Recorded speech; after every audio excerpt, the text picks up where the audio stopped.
Alors bonjour à tous. Aujourd'hui, nous continuons notre lecture du catéchisme de l'Église catholique au travers du compendium et nous en sommes rendus à la question numéro 158 qui est: pourquoi dit-on de l'Église qu'elle est l'épouse du Christ? Eh bien parce que le Seigneur lui-même s'est défini comme l'époux. Marc 2,19. Donc l'époux qui a aimé l'Église, qui s'est lié à elle par une alliance éternelle. Il s'est livré pour elle, afin de la purifier par son sang, de la rendre sainte, Éphésiens 5,26, et d'en faire la mère féconde de tous les fils de Dieu. Si le terme de corps fait apparaître l'unité de la tête et des membres, le terme épouse met en relief la distinction des deux dans une relation personnelle.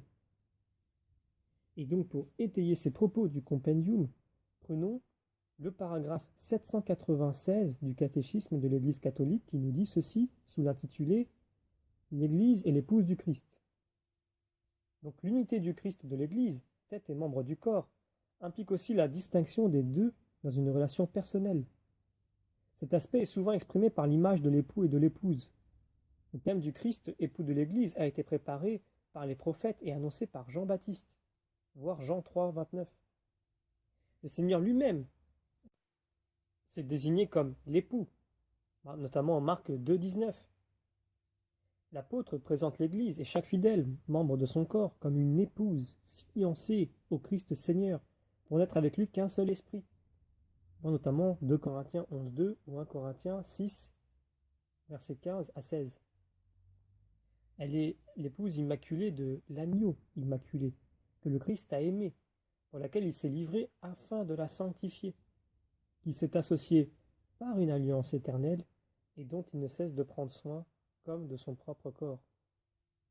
Saint Augustin nous dit ceci: voilà le Christ total, tête et corps, un seul formé de beaucoup.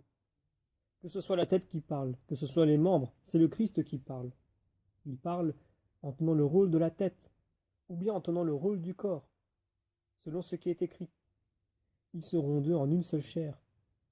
C'est là un grand mystère, je veux dire en rapport avec le Christ et l'Église. Et le Seigneur lui-même dans l'Évangile nous dit non plus deux, mais une seule chair. Matthieu 19,6. Comme vous l'avez vu, il y a bien en fait deux personnes différentes, et cependant, elles ne font qu'un dans l'étreinte conjugale. En tant que tête, il se dit époux. En tant que corps, il se dit épouse.